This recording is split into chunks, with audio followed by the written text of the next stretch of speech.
Habang inis na inis si Chen Liki sa nangyari, nagpatuloy na lang siya sa paglalakad.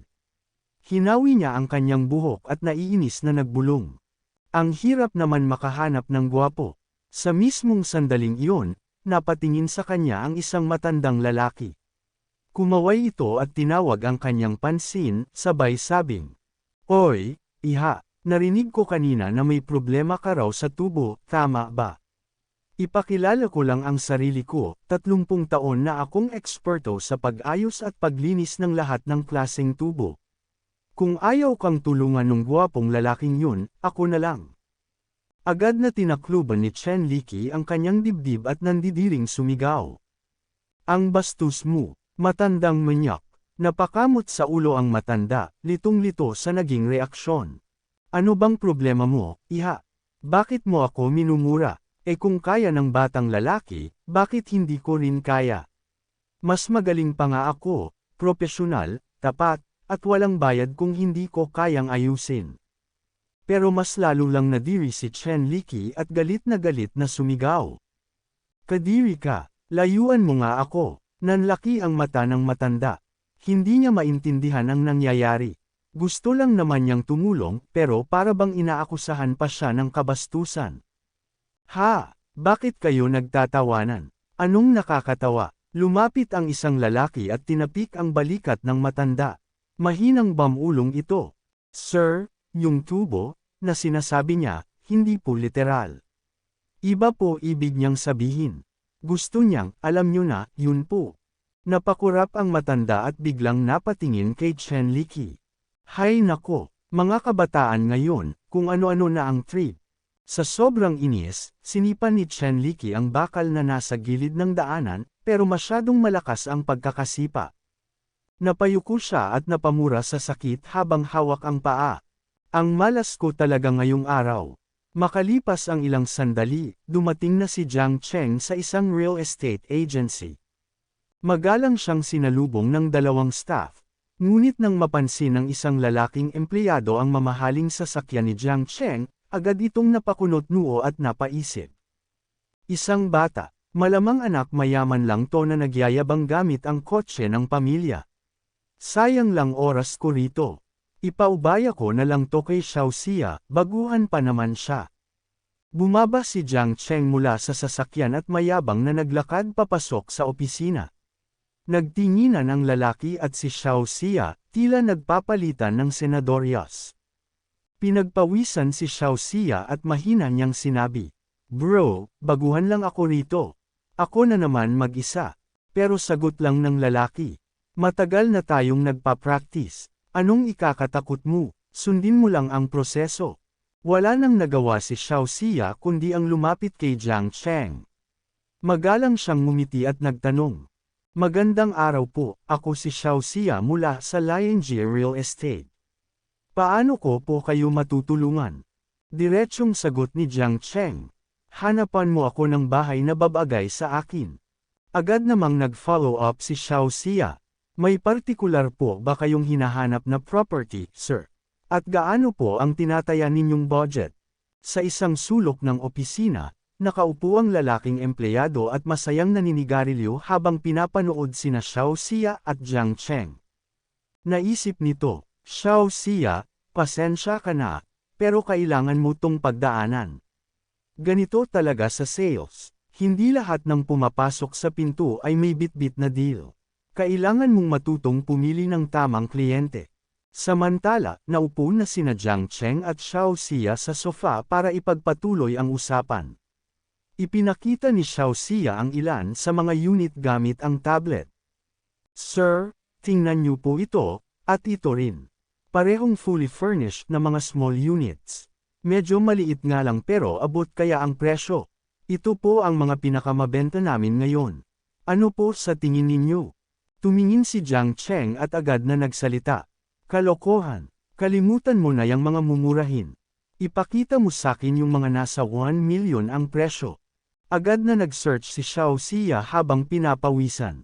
"Sige po, sir. Titingnan ko agad." Makalipas ang ilang minuto, muling nagtanong si Xiaoxia.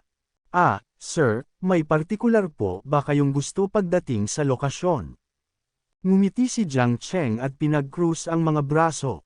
Hanapan mo ko ng mga unit na madaling popahan. Ayoko ng walang laman. Standard o full furnishing, kahit alin ay ayos. Tumango si Xiao Xia. Naiintindihan po, sir. Saglit lang po at babalikan ko kayo. Habang abala si Xiao Xia sa paghahanap, napangiti si Jiang Cheng at naisip. Bagong-bago pa talaga, mukhang first job niya to. Medyo mahirap kausap pero mukhang tapat at hindi plastic. Hindi rin siya yung tipong ginagamit ang sales talk. Mas gusto ko pa ngayon. Tingnan ko nga siya ng mas mabuti. Agad niyang inactivate ang friendly scanner at lumabas ang impormasyon ni Xiao Xia. Edad, 19. Taas, 163 cm. Ganda ng mukha, 70. Hubog ng katawan, 72. Privacy, 0. Friendliness, 50. Nang makita ito ni Jiang Cheng, muling pumasok sa isip niya. Nagsimula agad magtrabaho ng hindi pa man nakakapagkolehiyo. Malamang, hirap sa buhay ang batang to. Makalipas ang ilang sandali, may nakita na si Xiao Xia sa tablet at agad niya itong ipinakita kay Jiang Cheng. Sir, ano po ang tingin ninyo sa mga unit na ito? Maganda po ang layout at lokasyon, malapit sa commercial street, at ang disenyo ay modernong popular ngayon. Nasa pagitan ng 800,000 hanggang mahigit 1,000,000 ang presyo. Habang pinagmamasdan ni Jiang Cheng ang screen, pumasok sa isip niya. Yung beginner credit card na ibinigay ng system, hanggang 1,000,000 lang ang maximum value. Hindi ako pwedeng bumili ng mas mahal doon. Hinawakan niya ang tablet at nag-isip ng mabuti. Napansin ito ni Xiao Xia kaya agad siyang nag-alala. Sir, hindi po ba kayo nasiyahan? Maaari pa po akong maghanap ng ibang options para sa inyo. Ngunit tahimik lang si Jiang Cheng, at patuloy ang kanyang pag-iisip. Hindi sulit bumili ng unit na 800 hanggang 900,000. Kahit konting diferensya sa presyo, mga 10,000 lang, pwede nang magresulta sa 10 ulit na crit kung 5 bahay ang pagbabasehan. Gaano kalaki ang talo ko kung mali ang piliin ko? Hindi pwede to. Itinuro niya ang isang unit sa tablet at sinabi. Eto, yung mga unit na higit sa 1,000,000, pwede bang tawaran ang presyo nito? Kung oo, bibilhin ko lahat ng 5. Nanlaki ang mata ni Xiao Xia. Yes, sir. Pwede pong makipag-negotiate. Sabay tanong, sigurado po ba kayo na 5 unit ang gusto ninyo? Basta may baba nyo sa tig-1,000,000 bawat isa, kukunin ko lahat. Babayaran ko ng buo, seryosong tugon ni Jiang Cheng. Nanlaki sa gulat si Xiao Xia. Hindi siya makapaniwala sa narinig. Sir, ng buo po. Tanong niyang muli, halos hindi makapaniwala. Ngumiti si Jiang Cheng. Oo, cash. At pagkatapos kong mabili, ikaw na rin ang bahala sa pagpaparenta ng mga ito. Napatalon sa tuwa si Xiao Xia. Sa isip niya, grabe, kung ganun, makukuha ko na ang komisyon sa bentahan at sa pamamahala ng popahan. Diyos ko! Masayang-masaya siyang tumugon, Sir, ako na po ang bahala. Gagawin ko ang lahat para makuha ang presyong gusto ninyo. Samantala, sa labas ng pinto, may isang lalaking nakarinig sa usapan. Nanlaki ang mata sa gulat. Sa isip-isip niya. Ano, babayaran niya ng buo ang 5 unit. Mali pala ang tingin ko sa kanya. Ang laki ng pagkakamali ko. Nais niyang sampilan ang sarili sa sobrang panghihinayang. Makalipas ang 1 oras, natapos na rin ni Xiao Xia ang pakikipag-usap sa manager. Lumapit ang manager kay Jiang Cheng at iniabot ang isang papel. Magalang na sinabi ng manager, Sir, ako po ang manager ng branch na ito. Tapos na po ang negosasyon namin ni Xiao Xia para sa inyo. Ang kabuuang halaga para sa 5 unit ay 5,000,000. Ang agency fee niyo po ay 1%. Pakibasa na lang po ang mga kontrata at kasunduan para sa transfer. Ngunit habang pumipirma, kalmado lang na sinabi ni Jiang Cheng. Pipirmahan ko na, may tiwala ako kay Xiao Xia. Sa susunod na bibili ako, siya ulit ang kokontaken ko. Hindi mapigil ang humanga si Xiao Xia kay Jiang Cheng. Habang tinatitigan niya ito, napaisip siya. Ang agency fee para sa deal na ito ay 2 points. Pagkatapos ng bawas ng store, makakakuha ako ng 40 to 50,000. Pero ang pinaka-importante, bibili pa siya ulit sa susunod. Anong klaseng bigating tao ba talaga siya? Matapos ang pagpirma, lumayo muna ng kaunti ang dalawa para mag-usap. Naiwang mag-isa si Jiang Cheng na nakatayo. Sa mismong sandaling iyon, biglang lumitaw ang kanyang sistema at masiglang binati siya nito ng sunod-sunod. Beginner crit card used successfully. Congratulations, host, for receiving a crit multiplier of 35 times, crit amount, 35 million. Congratulations, host, for receiving a crit multiplier of 45 times, crit amount, 45 million. Congratulations, host, for receiving a crit multiplier of 150 times, crit amount, 150 million. Sa mga nangyayari, halos mapamura si Jiang Cheng sa gulat. Grabe, akala ko sapat na ang 10 times crit, sobrang inosente ko pala. Buti na lang at pinilit kong 1 milyon ang presyo kada unit, kung hindi, lugi ako ng malaki. At hindi pa roon natapos ang sorpresa. Muli siyang binati ng system, kaya napanganga na lang siya sa sobrang kabutihan nito sa kanya. Congratulations, host, on leveling up. Simula ngayon, sa bawat segundo na nabubuhay ka sa mundong ito, makakatanggap ka ng 80 fan. Kasabay nito, lumabas ang kanyang status window. Name, Jiang Cheng. Age, 18. Height, 182 centimeters. Looks, 85. Level, 6. System Reserve Funds, 4,890 yuan, maaaring i-withdraw anumang oras. System, 80 fan per second. Upgrade EXP, 5 million 10 millions. Naging seryoso si Jiang Cheng at naisip. Siguro nga si Xiao Xia ang lucky star ko.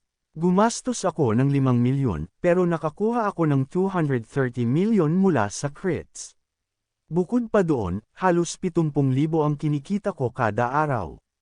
Ang buhay na may cheat, sobrang layo na sa dati kong buhay. Kung ganito, oras na para maging mayaman at walang takot. Lumapit siya kay Xiao Xia at sinabi, Xiao Xia, halika muna saglit. Napatingin sa kanya si Xiao Xia at nagtanong, ano yun, manager? Bago siya sumama kay Jiang Cheng, lumapit sa tainga niya ang manager at bumulong. Xiao Xia, si Mr. Jiang ay kumuha ng 5 bahay, at ikaw ang nakakuha ng komisyon. Mamayang gabi, ikaw na ang magpakain kay Mr. Jiang. Siguraduhin mong maayos siyang maaliw at makabuo ka ng magandang koneksyon sa kanya. Namula si Xiao Xia, at hindi makapagsalita.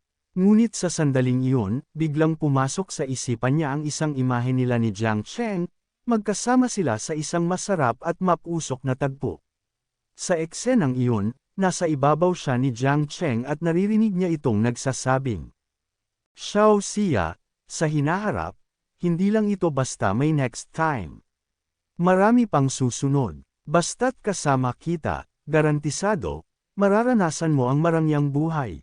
Dahil sa malikot na imahinasyon, hindi niya napigil ang kagatin ang kanyang kuko sa daliri at sobrang namula ang kanyang mukha. Mahinang sabi niya habang nahihiya, Mr. Jiang, pwede bang, hindi muna ngayon.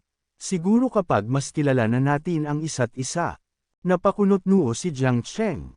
Ha, hindi muna ngayon. Mas kilala pa. Ano pinagsasabi mo? Bigay mo lang bank account number mo. Magte-transfer ako ng pera. Nagulat si Xiao Xia at kinabahan. Ano? Transfer? Bakit ka magte-transfer ng pera sakin? Ngumiti si Jiang Cheng at sinabing, ikaw ang lucky star ko ngayong araw. Kailangan kitang pasalamatan. At sana makita pa ulit kita sa hinaharap. Napatingin lang si Xiao Xia habang gulong-gulo ang isip. Ano bang sinasabi ni Mr. Jiang? Hindi ko na maintindihan. Ilang minuto pa ang lumipas, biglang tumunog ang kanyang cellphone, at laking gulat niya nang makita ang 350,000 sa kanyang account. Ngumiti lang si Jiang Cheng, at sa isip niya, Sa deal na ito, nakapag-create ako ng mahigit 200 million. Ang pagbibigay sa kanya ng 350,000 bilang pasasalamat at pampabait ng karma, wala yun, sobrang worth it. Masaya niyang ipinakita ang kanyang QR code at nagsabi, Mr. Jiang, mag-add tayo sa WeChat. Ako ang magpapakain ngayong gabi. Kailangan din kitang pasalamatan. Sa taas ng ulo ni Xiao Xia, lumitaw ang friendliness level niya, 85 dagdag. Napangiti si Jiang Cheng sa nakita at naisip. Grabe, ang 350,000 kayang itaas ang friendliness mula 50 hanggang 85 agad-agad. Ang lakas talaga ng pera. Ang saya panoorin ng mga numerong ganito. Nag-add na sila sa WeChat. Habang pinagmamasdan ni Xiao Xia si Jiang Cheng, napaisip siya. Ngayon ko lang napapansin kung gaano siya kagwapo, kung ganon. Sa isip niya, bumuo na naman siya ng isa pang imahe nila ni Jiang Cheng, magkasama sa kama, gumagawa ng bagay na parehong magpapaligaya sa kanila. Sa sobrang pag-iisip niya nito, namula siya ng gusto at nasabi sa sarili.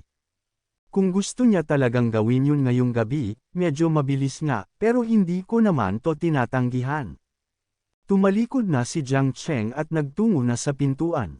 Bago pa siya makaalis, nagpaalam siya. Xiao Xia, salamat sa lahat ngayong araw.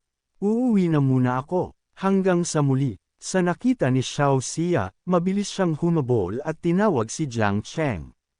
Hindi niya akalaing aalis ito ng basta-basta. Habang nakasakay na si Jiang Cheng sa kanyang kotse, binuksan niya ang bintana at ngumiti kay Xiao Xia. Sa sandaling iyon, sobrang namula ang mukha ni Xiao Xia at naisip. Bakit parang bigla akong nakaramdam ng lungkot sa loob?